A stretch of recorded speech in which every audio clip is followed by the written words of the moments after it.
The cantina smelled of old smoke and bitter alcohol.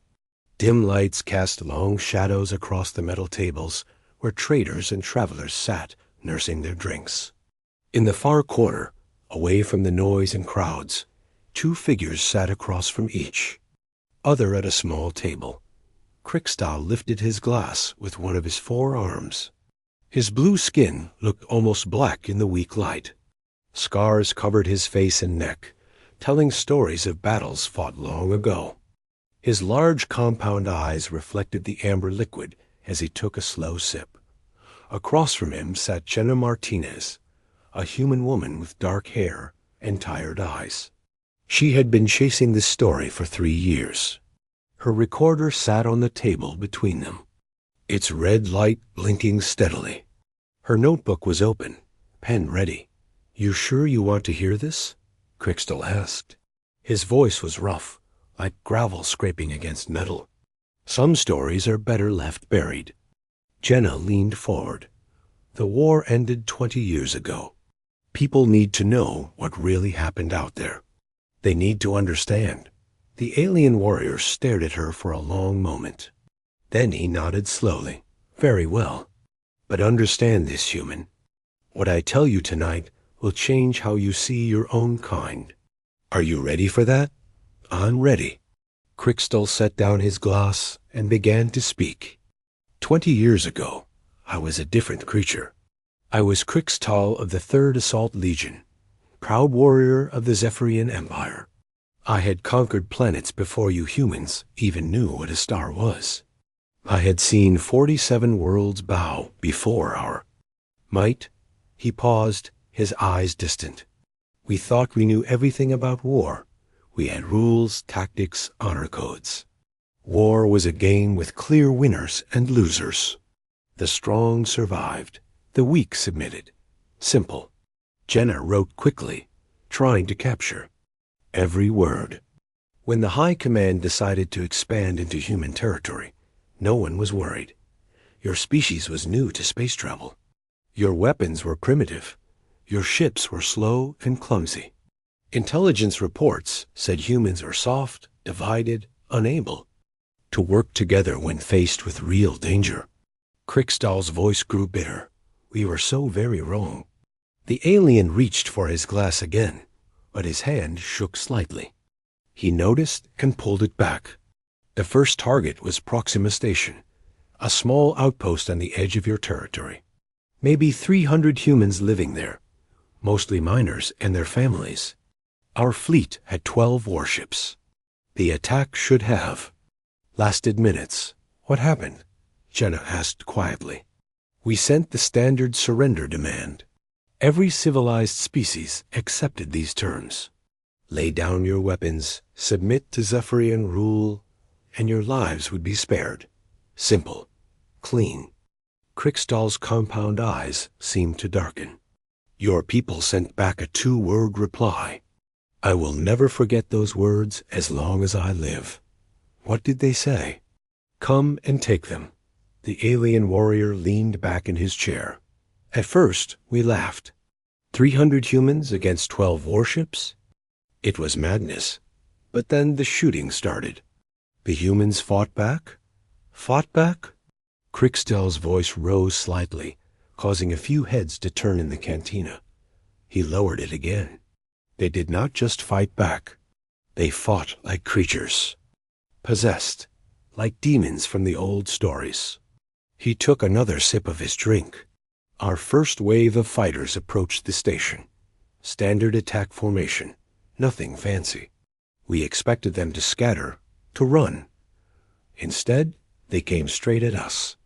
Jenna's pen moved across the paper as she tried to keep up. Their ships were old, patched together with spare parts. Our pilots were trained from birth. Our weapons were superior in every way, but somehow they kept coming. They rammed our fighters with their cargo ships.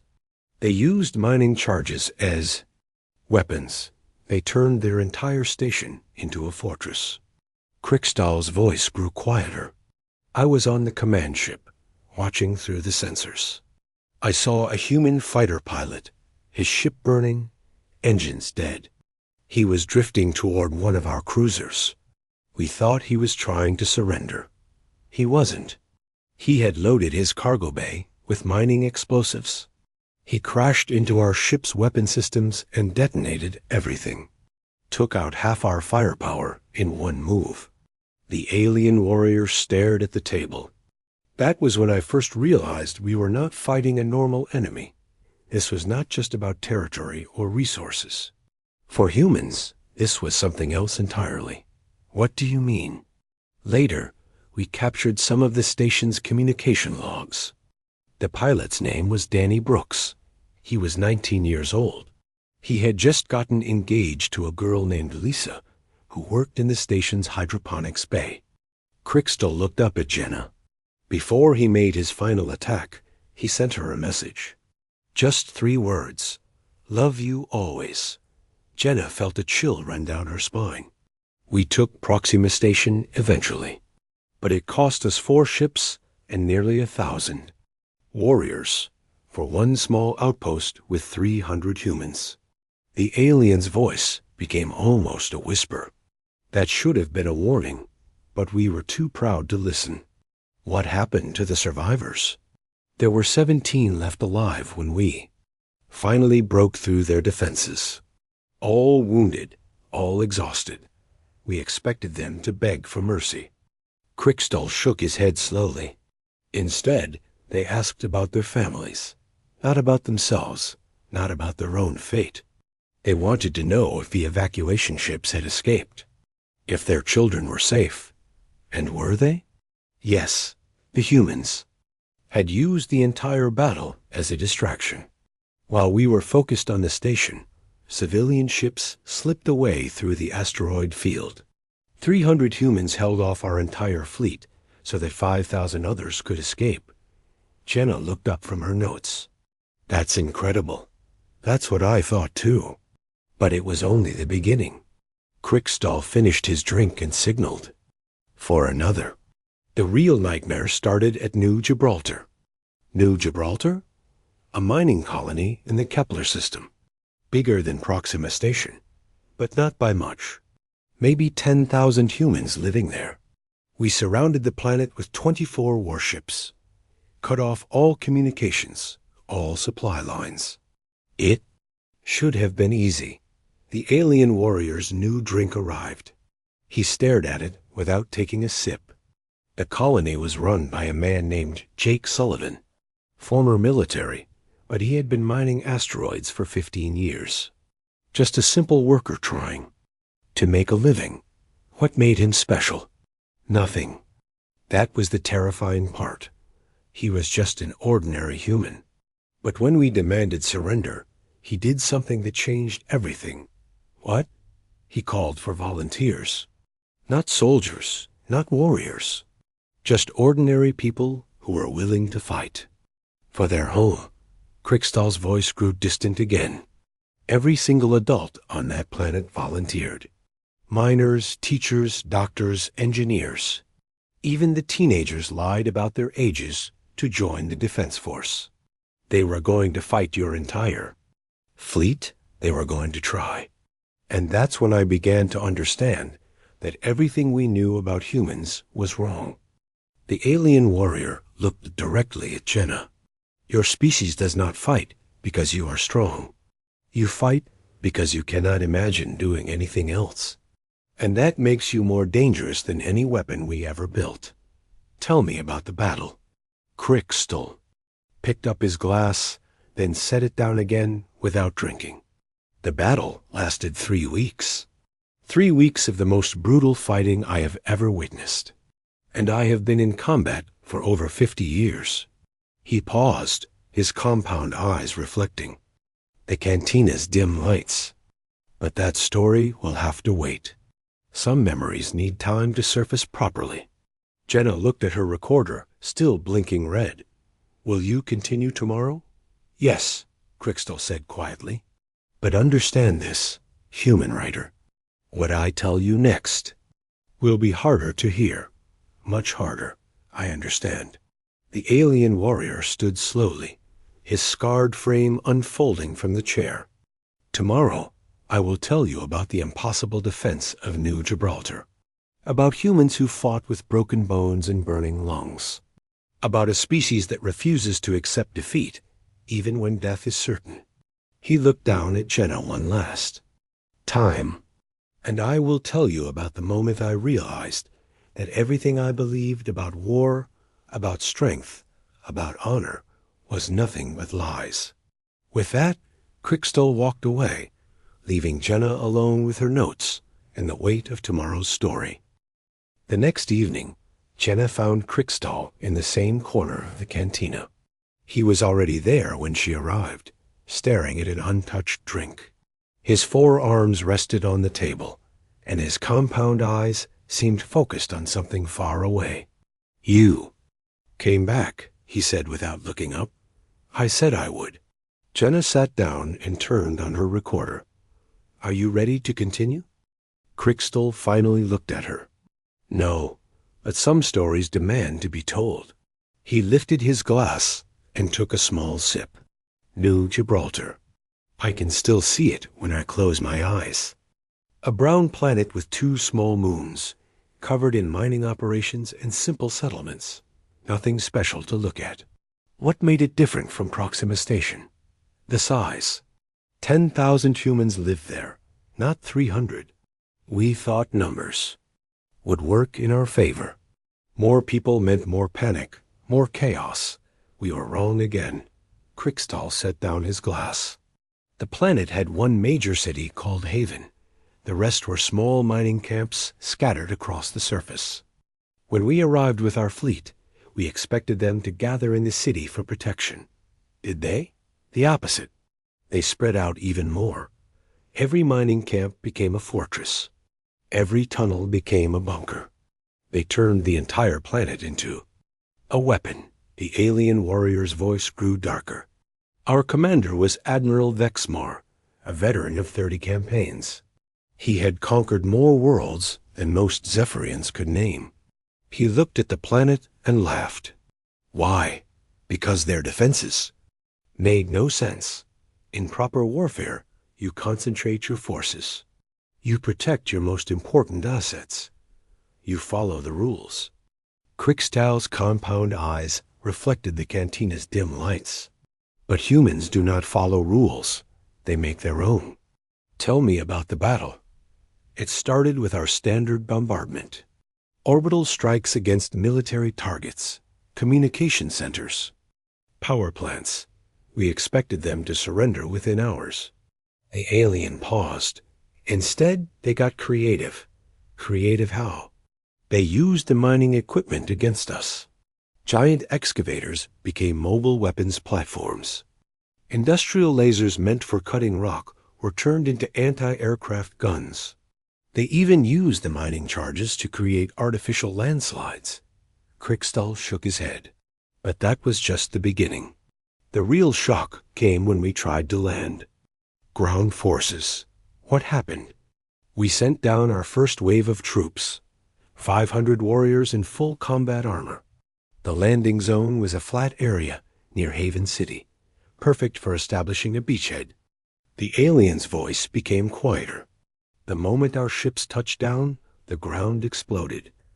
Exploded? The humans had spent weeks placing mining charges under the entire landing zone. They let us land, let us think we were safe. Then they triggered. Everything at once. Jenna looked up from her notes. How many did you lose? 300 warriors in the first 30 seconds. The rest were trapped in a crater, filled with burning fuel and twisted metal. Crickstall took another sip of his drink. That was when I first heard the name Jake Sullivan. The colony commander?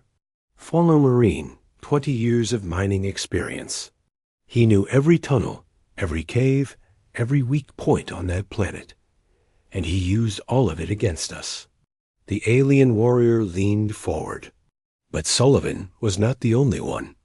There was a woman named Lisa Chun, communication specialist. When we destroyed the main communication center, she rigged a new one using mining cables and spare parts. How effective was it? She coordinated the defense of 12 mining camps while sitting in a tunnel 2 miles underground. For 3 weeks, she worked 18 hours a day, running on coffee and determination. Krikstal's voice filled with something that might have been respect. We captured some of her transmissions later. She was not giving military orders. She was talking to families, keeping their spirits up, telling them their children were safe. And they kept fighting? They fought harder. That was what we could not understand. Every human we captured talked about their families, their friends, their homes. They were not fighting for glory or conquest. They were fighting for each other. The alien stared at his glass. There was a mining foreman named Marcus Powell. Big man, probably 50 years old. He had 3 daughters living in Haven City. What did he do? When we finally broke through the outer defenses, he was in charge of the main tunnel complex. His job was to slow us down while civilians escaped through the back passages. Krikstal's voice became almost a whisper. He had 30 miners with him, men and women who had never been soldiers. They faced 200 of our best warriors. That seems impossible. It should have been. Our warriors were trained from birth. Our weapons were superior. Our armor could stop anything the humans had. The alien shook his head. But Powell and his miners knew those tunnels better than we knew our own ships. They collapsed passages.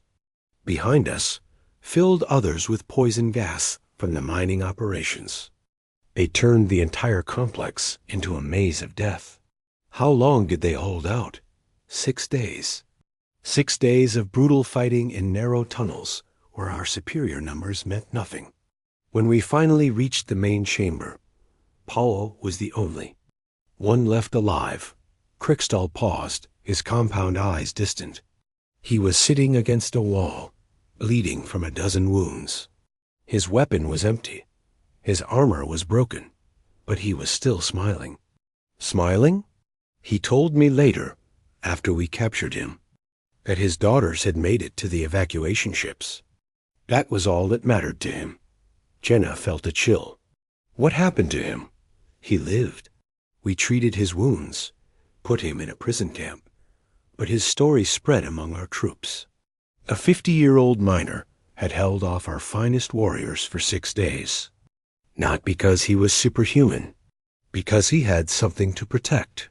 The alien warrior took a longer drink. That was when morale began to crack in our ranks. Soldiers started asking questions. If one human could do this, what would happen when we faced the real army? How did the battle end? It did not end. It just got worse. Krikstal looked directly at Jenna. After 3 weeks of fighting, we controlled maybe half the planet, but every day brought new surprises. Humans emerging from tunnels we thought were empty. Attacks on our supply ships. Sabotage of our equipment. They were using guerrilla tactics. More than that, they were using everything. A doctor named Amanda Foster treated our wounded alongside her own people. But she also gathered intelligence about our medical procedures, our weaknesses. She was a spy. She was a healer who happened to be very observant. When she escaped during a prisoner exchange, she took with her detailed information about Zephyrian physiology. The alien's voice grew grim. Within a week, the humans had developed new weapons specifically designed to exploit our biological weaknesses.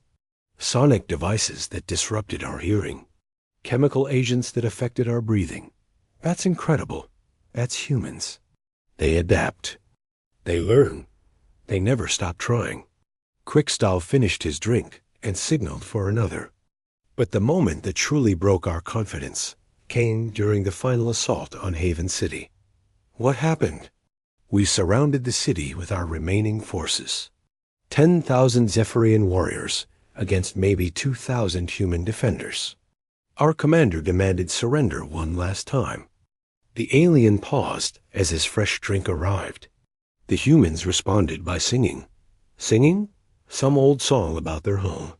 America the Beautiful, I think it was called. Every human voice in that city joined in. You could hear it across the entire battlefield. Kriksdal's compound eyes seemed to shimmer. It was the most terrifying sound I have ever heard. Not because it was loud or threatening, because it was beautiful, and because it meant they were not afraid to die. Did you take the city? Yes, but it cost us everything. 8,000 Zephyrian warriors killed or wounded. Our fleet was crippled. Our morale was shattered. The alien warrior looked at Jenna with something that might have been pain. We won the battle, but lost something more important. We lost our certainty, our belief that might made right. How did it affect you personally? I started having dreams, nightmares about human faces, about Marcus Powell smiling as he bled, about Lisa Chun coordinating evacuations while bombs fell around her. Kriksdal's voice became barely audible, and I began to wonder what we were really fighting for. Were we liberating these worlds? Or were we just destroying something precious that we did not understand? He looked at his recorder, still blinking red. Tomorrow, I will tell you about the prisoners, about what we learned when we tried to understand the human mind. Will that be harder to hear? Much harder, because that is when I realized that everything I thought I knew about strength and courage was wrong. The alien stood slowly. And that is when I began to understand why your species terrified us so much. On the third night, Kriksdal was already drunk when Jenna arrived. 3 empty glasses sat on the table, and his compound eyes were dim. His scarred hands shook slightly as he reached for a 4th drink. Bad day? Jenna asked, sitting down across from him. Every day is a bad day when you carry the memories I carry. His voice was slurred, but his words were clear. Do you know what victory tastes like, human? I'm not sure I understand. It tastes like ashes, like blood, like the screams of the innocent. Kriksdal took a long drink. We won New Gibraltar, technically. Jenna turned on her recorder. But it didn't feel like winning. We controlled the planet. We had the mineral rights. We planted our flag on the smoking ruins of Haven City. The High Command called it a great victory. The alien's voice turned. Bitter. Victory. We lost more warriors taking 1 human colony than in our previous 10 conquests combined. Our hospitals were full of wounded. Our ships were damaged beyond repair. And for what? The resources? The resources were worthless. The humans had sabotaged most of the mining equipment before we arrived. What they could not destroy, they booby-trapped. It took us 6 months just to make the planet safe enough to work. Kriksdal stared at his glass. But that was not the worst part. The worst part was trying to understand why they fought so hard. What do you mean? We captured 137 humans during the battle. Standard procedure was to interrogate them, break their will, turn them into useful slaves. The alien's compound eyes focused on Jenna. It did not work. Why not? Because they were not fighting for the reasons we understood. When we questioned them about military secrets, they talked about their families. When we asked about weapon locations, they asked about their children. Kriksdal finished his drink and immediately signaled for another. There was a woman named Nicole Brooks, fighter pilot. She had been shot down during the 3rd week of fighting. What made her special? She was completely ordinary. 28 years old, married to a teacher, had 2 young sons. She should have been easy to break. The alien's voice grew quieter. We put her in the standard interrogation cell. White walls, bright lights, no furniture except a metal chair. Psychological conditioning that had worked on every other species. But not on humans. After 3 days, she was tapping on the walls. We thought she was going crazy. Then we realized she was using some kind of code. Morse code? Yes. She was sending messages to other prisoners. Not military information. Personal messages. Stay strong. Remember your family. We will get home. Crickstall's new drink arrived, and he took a sip immediately. She did this for 3 months. Every day, tapping on the walls, keeping the other prisoners' spirits up, planning escape attempts. Did any of them succeed? The final one did. She organized a breakout that freed 43 prisoners. Most of them made it back to human space. The alien warrior shook his head. But before she escaped, she left a message carved into her cell wall. I saw it myself. What did it say? We don't fight because we're not afraid to die. We fight because we're too stubborn to quit. Jenna looked up from her notes. That's incredible. That's when I knew we were in trouble. Real trouble. Crickstall's voice became distant. The High Command ordered me to study the prisoners, find their weakness, discover what made them so determined. What did you find? Nothing. And everything. The alien stared at the table. I expected to find genetic modifications, chemical enhancements, some kind of biological advantage that explained their endurance. But you didn't? They were just people. Ordinary people with ordinary lives. Nicole Brooks was not a super soldier. She was a pilot who missed her children and wanted to go home. Crickstall took another drink. That terrified me more than any weapon could have.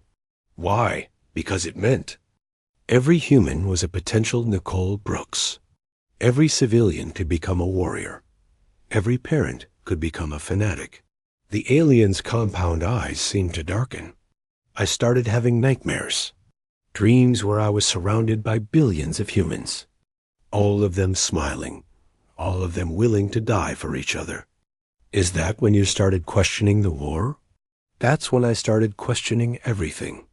Our purpose, our methods, our entire way of thinking about conflict. Crickstall leaned forward. But the real turning point came during the Battle of the Asteroid Fields. I haven't heard of that one. It was not widely reported. Too embarrassing for the High Command. The alien's voice filled with bitter laughter. We were chasing a human fleet through the Centaur I system. Their ships were damaged, running low on fuel. What happened? Admiral Patricia Reeves was in command of the human fleet. She had 12 ships against our 36. Her engines were failing. Her weapons were running out of ammunition. Any reasonable commander would have surrendered. But she didn't. She did something that changed the entire war. She sent a message to our fleet. Not a surrender. A challenge. Crickstall's voice grew quiet. She said, "You want to know what humans are capable of? Watch and learn." What did she do? She ordered her ships to attack. Not retreat, not surrender. Attack. 12 damaged ships against a fleet 3 times their size. The alien warrior finished his drink. But it was not a normal attack. It was carefully planned suicide. Suicide? Each human ship targeted one of our capital ships. They accelerated to maximum speed and rammed us, but not randomly. They hit our engine sections, our weapon systems, our command bridges.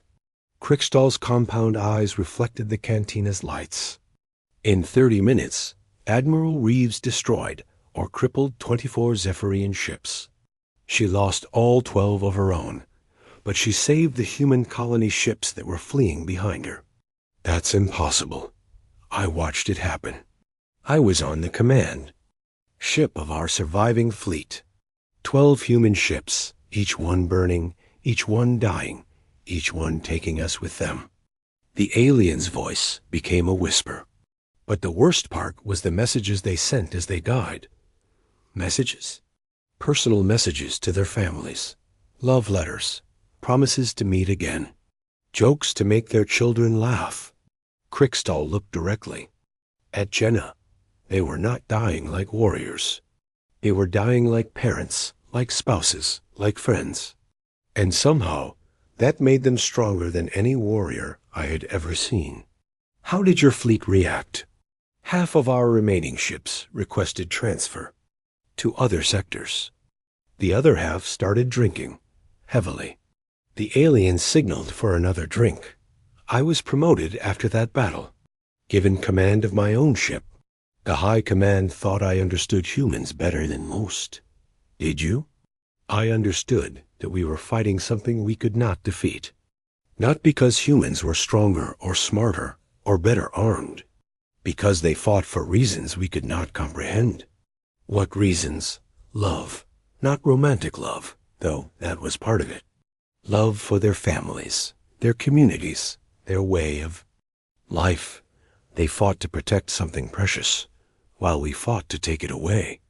Krickstahl's new drink arrived, but he did not touch it. That was when I realized the war was already lost. Not on the battlefield, but in our hearts. We had become the monsters in their stories. How so? We were the alien invaders, the evil empire, the darkness that threatened their light. And they were the heroes, fighting against impossible odds, to save what they loved. The alien warrior's voice grew heavy. Do you know what it feels like to be the villain in someone else's story? I can't imagine. It eats at you. Every victory feels hollow. Every conquered world feels like a crime. Every prisoner looks at you with eyes full of righteousness, and you know they are right. Krickstahl finally reached for his drink, but his hand stopped halfway. The final battle was coming. Earth itself. The human homeworld. 20 billion people who would fight like Nicole Brooks, like Marcus Powell, like Admiral Reeves. Were you afraid? Terrified, not of dying, of winning, of being responsible for the destruction of a species that had shown us what courage really meant. The alien looked at the recorder, still blinking red. Tomorrow, I will tell you about the siege of Earth, about the moment when the impossible became inevitable. What do you mean? I mean the moment when the hunters became the hunted, when the conquerors became the conquered, when everything we thought we knew about war turned upside down. Krickstahl stood up slowly, leaving his untouched drink on the table. And I will tell you about the human who changed everything. A woman who looked into my eyes and showed me what it truly means to be strong. He walked away, leaving Jenna alone with her notes and the weight of tomorrow's revelation. A fourth night was different. When Jenna arrived at the cantina, she found Krickstahl sitting completely still, staring at an empty glass. His compound eyes were clear, focused. He had not been drinking. You look different tonight, she said, sitting down. Tonight I tell you about Earth, about the day everything changed. His voice was steady, but filled with pain. Some memories require a clear mind to share properly. Jenna turned on her recorder. The siege of Earth. The final battle. 20 billion humans on their homeworld. Our largest fleet ever assembled. 300 warships surrounding one blue planet. Krickstahl looked at her directly. We thought it would be over quickly. Hit the major cities. Destroy their government. Force surrender. Clean and simple. But it wasn't? Nothing involving humans was ever simple. The alien's voice grew distant. I was aboard the flagship, serving as intelligence officer. My job was to monitor human communications, predict their responses. What did you hear? At first, normal panic. Evacuation orders, military mobilization, families saying goodbye. What we expected. Krickstahl paused. Then something changed. The panic stopped. The fear remained, but underneath it was something else. Something we had never encountered before. What? Determination. Not military determination. Civilian determination. Every human on that planet decided to fight. The alien warrior shook his head slowly. Not just the soldiers. Everyone. Teachers turned their schools into bunkers. Doctors moved their hospitals underground. Children as young as 10 started carrying messages between resistance cells. The entire population became an army. Worse than an army. Armies have commanders, structure, rules. This was 20 billion individuals, all making the same choice independently. Kriegstall signaled for water instead of alcohol. Our first bombardment targeted military bases and government buildings. Standard procedure to break their chain of command. Did it work? It made things worse. Without centralized leadership, every neighborhood became its own command center. Every family became a military unit. Every apartment building became a fortress. The aliens' compound eyes reflected the cantina's lights.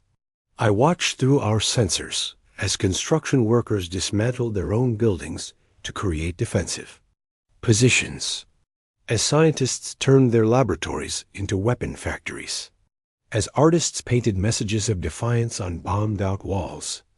Messages? Earth stands, never surrender, humanity forever. Simple words that somehow made our warriors feel afraid. Kriegstall took a sip of water. But the moment that truly broke our understanding came during the bombing of New York. What happened there? We targeted the medical district. Field hospitals had been set up in subway tunnels, treating both military and civilian casualties. Our intelligence said destroying them would break human morale. The alien's voice became quiet. There was a surgeon there, Dr. Amanda Foster. She had been operating for 18 straight hours when our bombs started falling. Did she evacuate? The building collapsed around her makeshift operating room, but the basement held. She was trapped with 6 patients, including 2 of our captured warriors. Captured Zephyrians? Wounded prisoners from earlier battles. According to military law, she should have abandoned them to save human lives. Kriegstall looked down at his hands. Instead, she continued operating on humans and Zephyrians alike. For 3 days, while rescue crews dug through the rubble above, she treated your people. She saved their lives. When our forces finally reached the basement, they found her still working. Exhausted, dehydrated, but still trying to help anyone who needed it. The alien warrior's voice filled with something that might have been shame. One of the wounded Zephyrians was my nephew, Texcar of the 7th Landing Force. She had rebuilt his shattered arm using human medical techniques. How did that affect you? Texcar told me later that Dr. Foster had talked to him while she worked. Not about military secrets or strategic information.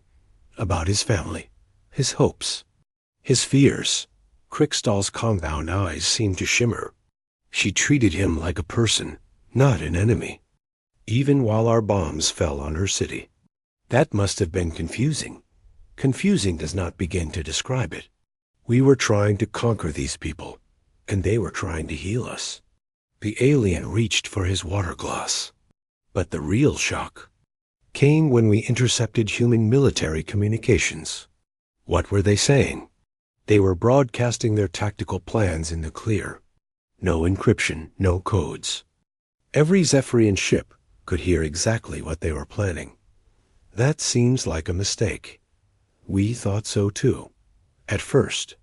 Then we realized it was intentional. Kriegstall's voice grew grim.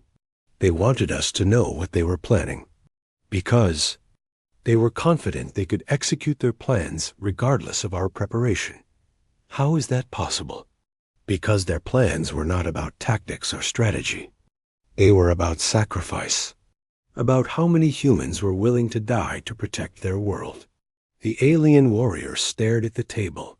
Lieutenant Colonel Robert Hayes commanded the defense of the Global Communications Hub.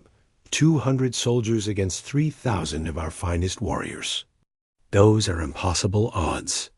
Hayes broadcast his defensive positions to our entire fleet. He told us exactly where his troops were stationed, how much ammunition they had, when their supply drops were scheduled. Why would he do that? Because he wanted us to know that it did not matter, that even with perfect intelligence, we could not break human determination. Kriegstall's voice became barely audible. He held those positions for 6 days, exactly as he promised. Not because of superior tactics or secret weapons, because every human under his command refused to retreat. What happened to him? He died on the 6th day, standing in the ruins of his command post, still coordinating the defense. His last transmission was to his wife, telling her he loved her. The alien looked up at Jenna. That was when our own troops started to break.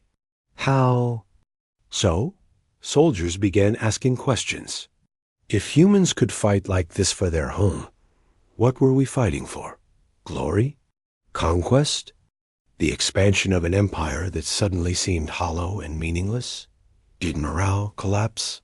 Worse, our warriors started to admire the enemy. They told stories about human courage around their campfires. They compared human determination to Zephyrian honor codes. Crixtal shook his head. Some of our own troops began to desert, not out of cowardice, but out of shame. They could not bring themselves to fight people they had come to respect. How did the High Command react? With desperation. They ordered ISS bombardments of civilian targets. If they could not break human military resistance, they would break human spirit by targeting families. The alien's voice filled with disgust. It was the worst mistake we could have made. Why? Because it proved to every human that we were exactly what they said we were. Monsters. Creatures without honor or mercy. Crixtal looked directly at Jenna. The bombardment of the civilian sectors lasted 3 days. When it ended, we expected to find a broken, defeated population. But you didn't? We found something that still gives me nightmares. 20 billion humans united in perfect, terrible purpose. What do you mean? They stopped defending. They stopped retreating. They stopped trying to preserve their own lives. The aliens' compound eyes grew dark. Instead, they attacked. Every human on Earth became a weapon pointed at our hearts. They fought back against orbital bombardment.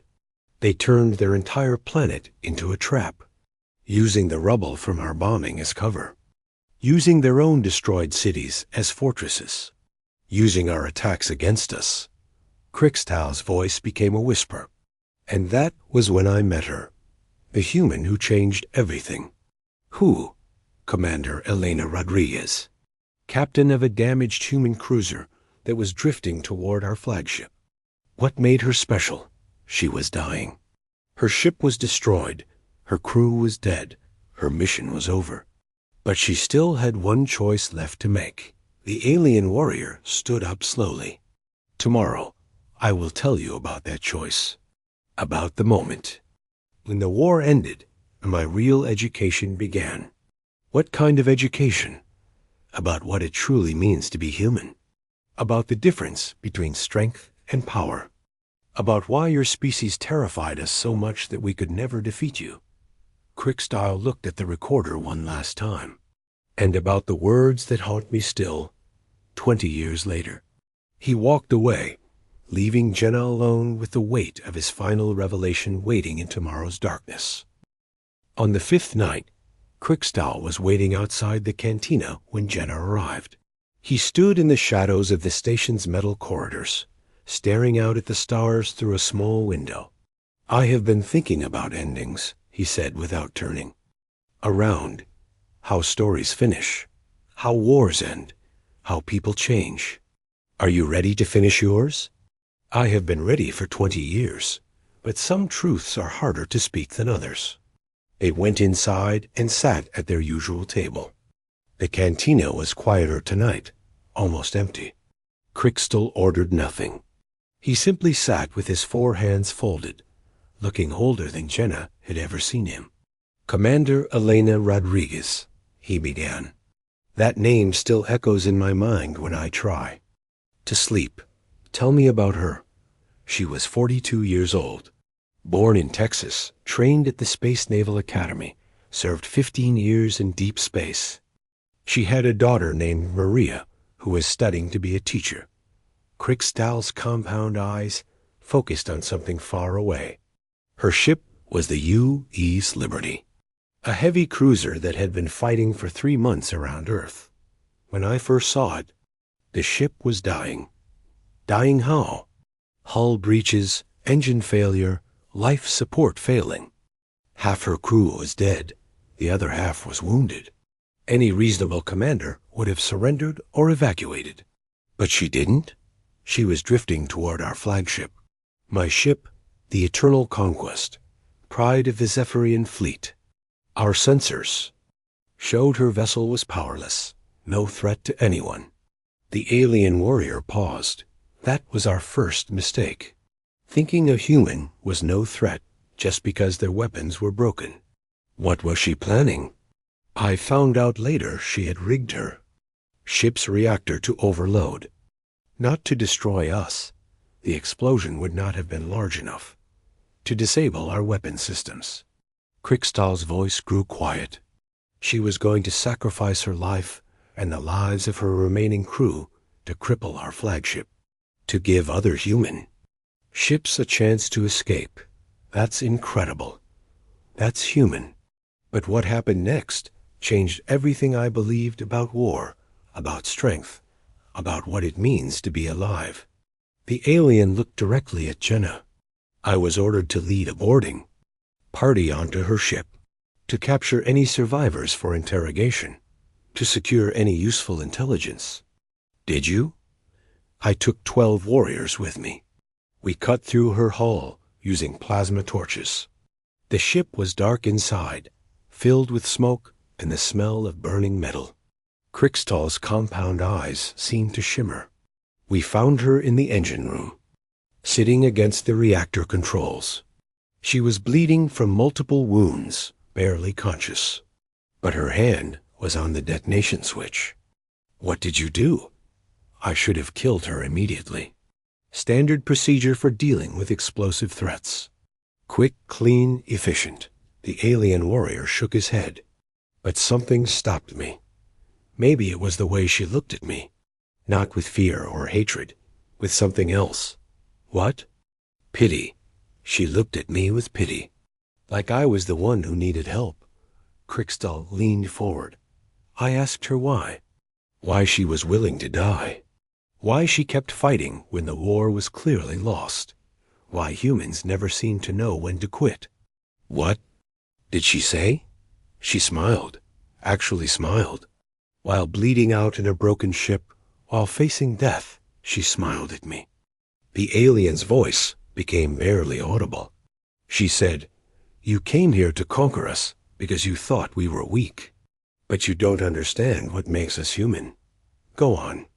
We don't fight because we're the strongest or the smartest or the most advanced. We fight because every single one of us carries the light of everyone we've ever loved. And we'll burn down the universe before we let that light go out." Krikstal stopped speaking for a long moment. The cantina was completely silent, except for the hum of the station's life support systems. And what happened? She triggered the overload, not to kill us, like I expected, to disable our weapons. The explosion crippled both fleets, forcing a ceasefire. She saved everyone? She saved everyone, human and Zephyrian alike. Even while we were trying to destroy her world, she found a way to stop the killing without causing more death. The alien warrior's compound eyes grew distant. That was the moment the war truly ended. Not because of military victory or strategic advantage. Because one human woman showed us what we had become. What do you mean? We had become creatures driven by conquest and dominance. We had forgotten what we were supposed to be protecting. What we were fighting for. Krikstal looked at his reflection in the dark window. Elena Rodriguez died 3 hours later. But before she did, she asked me to deliver a message to her daughter. What message? That she was proud of her. That she should continue studying to be a teacher. That the universe needed more people who built things up instead of tearing them down. Did you deliver it? I resigned my commission the next day. Left the military.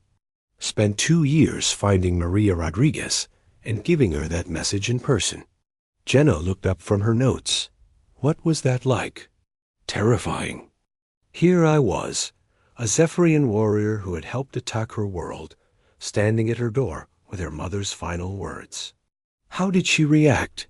She invited me in for coffee, asked me to tell her about her mother's last days, thanked me for bringing the message.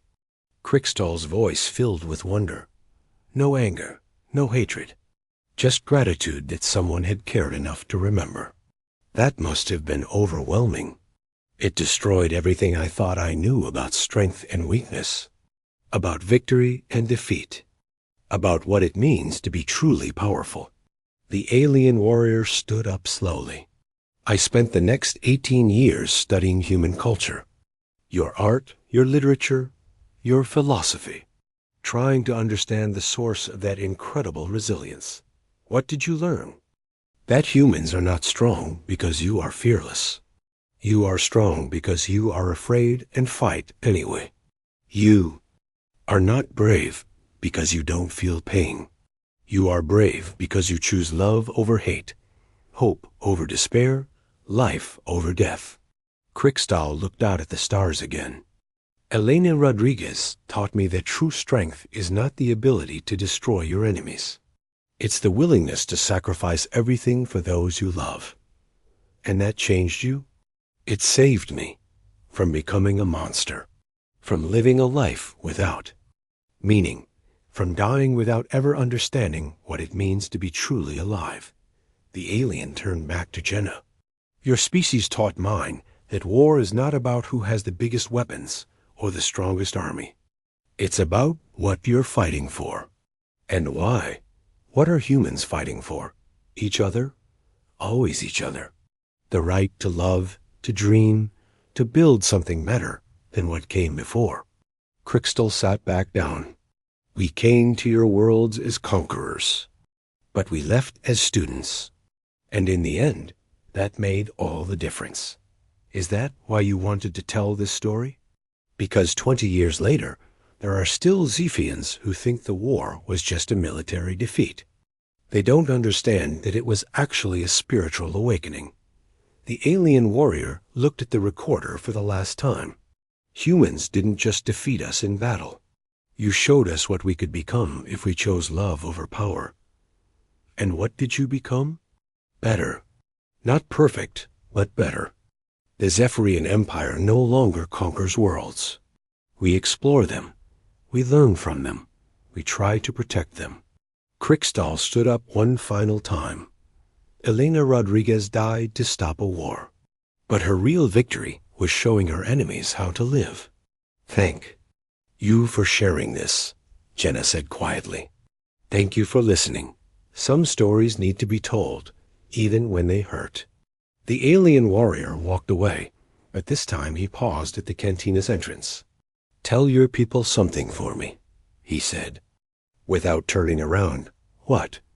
Tell them that somewhere in the galaxy there's an old Zephyrian soldier who learned what it means to be human, and who will spend the rest of his life trying to be worthy of that lesson. With that, Crickstall disappeared into the station's corridors, leaving Jenna alone with the weight of a story that would change how two species saw each other forever.